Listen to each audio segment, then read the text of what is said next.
Hola, muy buenas noches. Bienvenidos una vez más a un curso de milagros. Una disculpa por la hora. He sido, se nos olvidó ahorita la llave de la casa, entonces fue un verdadero reto lo que está pasando. Pero bueno, ya estamos aquí. Gracias por estar conmigo en esta noche. Pues bienvenidos. Vamos a platicar ahora de la lección que dice, lección 237. Ahora de ser tal como Dios me creó. Nos dice la lección que hoy aceptaré la verdad acerca de mí mismo y me alzaré glorioso y dejaré que la luz que mora en mí irradie sobre el mundo durante todo el día. Le traigo al mundo las buenas nuevas de la salvación que oigo cuando Dios mi Padre me habla y contemplo el mundo que Cristo quiere que vea, consciente de que pone fin al amargo sueño de la muerte, consciente de que la llamada que mi Padre me hace. Y eso estaba hablando sobre dos cosas, o estaba pensando hace ratito sobre dos cosas. La primera de las cosas que estaba pensando es cómo vemos realmente al mundo. Y bueno, voy a platicarte ahorita algo sobre lo que aprendí en programación neurolingüística, sobre lo que nosotros estamos percibiendo del mundo. Y hay veces que ya me siento como si estuviera, eh, no sé, como si estuviera hablando como viejito, repitiendo una vez y otra vez, y ya no sé si te he platicado estas historias antes o no. Hola Juanita, buenas noches, bienvenida. Pero si no, si ya te las platiqué, discúlpame, si no te he platicado estas historias, bueno, ojalá que te puedan estar ayudando. Y algo de lo que aprendí mucho es que en realidad todo lo que parece que se está mostrando frente a nosotros, si no mal recuerdo, dentro de los expertos en la programación que fue Bandler y Grinder, decían que se llama como por ejemplo el famoso mapa. El mapa significa la forma que nosotros tenemos como nuestro screen o nuestro script para poder estar viviendo nuestra vida. El mapa es la forma en la que nosotros percibimos las cosas que nos están encontrándose alrededor de nosotros, y el territorio significaría nuestra vida completa. El punto interesante es que a pesar de que muchas personas tengan el mismo territorio, es decir, todo lo que está pasando, no todos tienen el mismo mapa para estar caminando sobre el mismo aspecto. Y esto es algo que es muy cotidiano en la vida, o que puede, pues, ser muy fácil de palpar en la vida normal.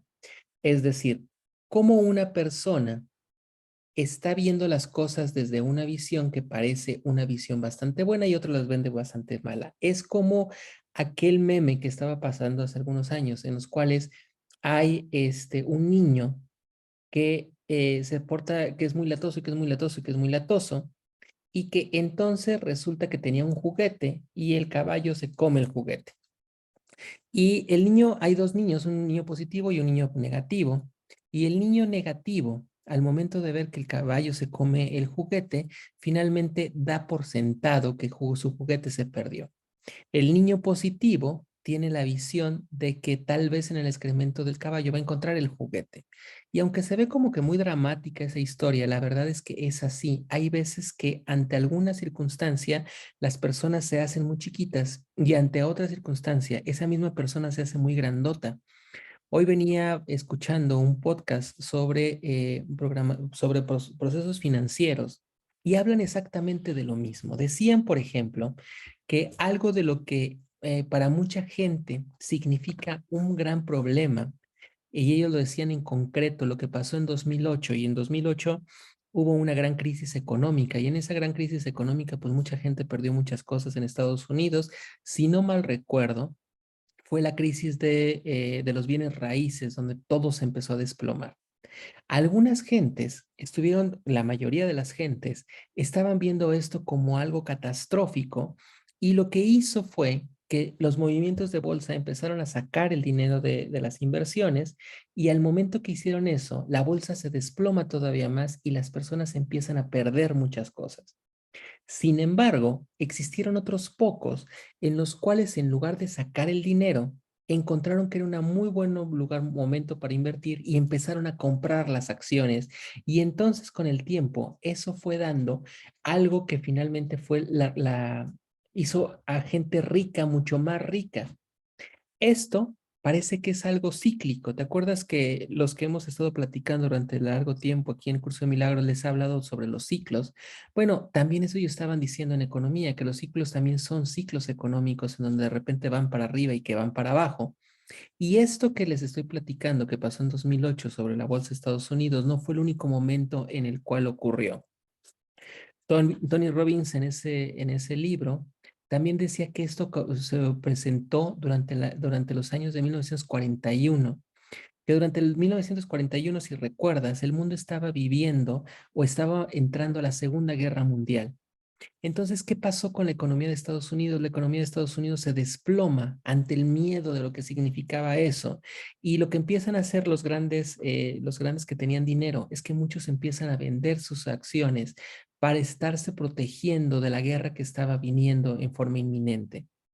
Dicen que existió un hombre que se llamaba Pemberton y que me acuerdo mucho del nombre porque mis hijos están jugando un videojuego y aparece un hombre muy rico como Pemberton. ¿Y cuál fue la magia de Pemberton en aquel entonces? Finalmente, cuando todos estaban en caos, lo que estaban decidiendo es que era vender y vender y vender y vender y vender. Pemberton, en ese momento de caos, estuvo decidiendo finalmente no vender, sino comprar todas las acciones que estuvieran pasando. ¿A esto qué es lo que me estoy refiriendo con lo que te estoy diciendo? Fíjate cómo las personas en el mismo momento que fue la crisis del 2008 o la crisis económica de 1941, la gran mayoría optó por llevar una visión y esa visión era la visión de miedo y entonces perdieron todo. Existieron pocas personas que durante estas crisis, en concreto el señor Pemberton durante 1941, vio una oportunidad para hacer algo diferente y entonces hizo algo distinto. Fíjate cómo en estos ejemplos, en lo macro, en la macroeconomía, está ocurriendo eso. Cómo nos estamos enfrentando al mismo evento y una persona toma una decisión y la otra toma la otra decisión. Esto significa, en lo que te decía de la programación neurolingüística, el territorio era el mismo. El territorio significaba la crisis económica de 1941 porque viene la guerra mundial y la caída y el desplome de los precios en 2008 de lo que venían siendo las rentas de Estados Unidos. Eso ya estaba ahí, no cambia nada. ¿Qué sí cambió? El mapa o la programación para actuar del señor Pemberton en el 41 y de los grandes inversores que existieron en el 2008, como Warren Buffett y lo que significa Donald Trump. Ellos tuvieron una visión e hicieron algo diferente. Esto podría parecer muy alejado de nuestra vida, pero fíjate, como pasa afuera, pasa adentro. Y esto es lo que da lugar al refrán que hace algunos días me estaba diciendo mi esposa, que las crisis son las oportunidades para muchos que están teniendo. Estaban diciendo que también en este análisis financiero, fíjate, no existe o no dependía única y exclusivamente de la capacidad mental que la persona tuviera para actuar. ¿Sabes de qué dependía la acción que estas personas tuvieron? Y la acción dependió mucho de las emociones. Parece algo muy loco, ¿no? O sea, cómo hablando de un mundo tan estandarizado y un mundo tan sistematizado como el mundo de la economía, las emociones te pueden llevar a actuar de una forma o de otra forma. Y esto es algo que es muy real. Somos seres humanos y los seres humanos estamos finalmente movidos a través de este proceso de las emociones. Y nuestras emociones nos van a llevar a que actuemos de una forma o de otra forma. ¿Qué viene condicionando nuestras emociones? Todo aquello que tenemos atrás como parte de nuestro software. Y entonces, esto es lo que nos hace que nosotros actuemos de una forma o de otra forma. En los últimos años ha habido un término que se está poniendo como mucho en moda que se llama la resiliencia, o no sé si has escuchado ese término, que significa finalmente estar siendo nuestra capacidad. La resiliencia es un término que finalmente se usa en la física y es la capacidad que tiene un cuerpo o una materia para resistir la deformación ante la presión. En el caso de lo que viene siendo el comportamiento humano, se está usando mucho para estar hablando sobre la capacidad que nosotros tenemos para estar aguantando esos procesos de frustración o de estrés que estamos viviendo. Y esto, ¿qué nos hace ser resilientes o no? finalmente lo que tenemos hacia atrás, nuestra historia que nos está condicionando. Y esto ya hemos hablado mucho sobre esto en Curso de Milagros.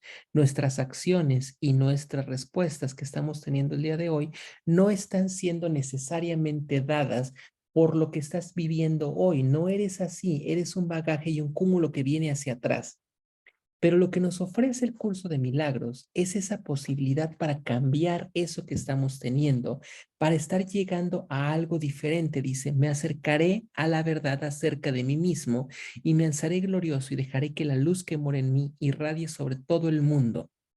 Pero ¿cómo podemos llegar a acercarnos a la verdad de nosotros mismos? Cuando nosotros lo que estamos haciendo somos seres humanos y los seres humanos finalmente somos animales de conductas repetitivas. Hacemos lo mismo de la forma que hemos aprendido hasta que de repente algo nos detiene y entonces empezamos a cambiar sobre ese pensamiento y sobre esas cosas que estamos teniendo. Es decir, tenemos nuestro gran territorio y a menos que recibamos un mapa diferente para poder recorrer todas esas cosas, seguiremos actuando de la misma forma. Decían en el caso de esos ejemplos de la economía que te decía, que el gran problema son las emociones que tenemos. Y nunca lo había pensado así.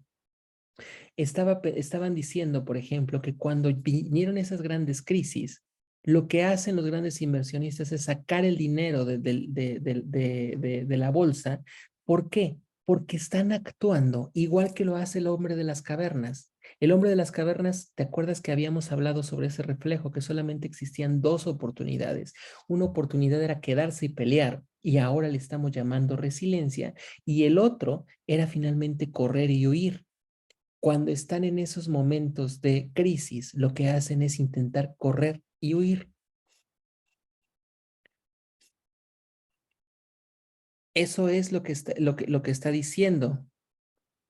Y no sé si todavía me pueden escuchar, porque aquí dice que se cortó.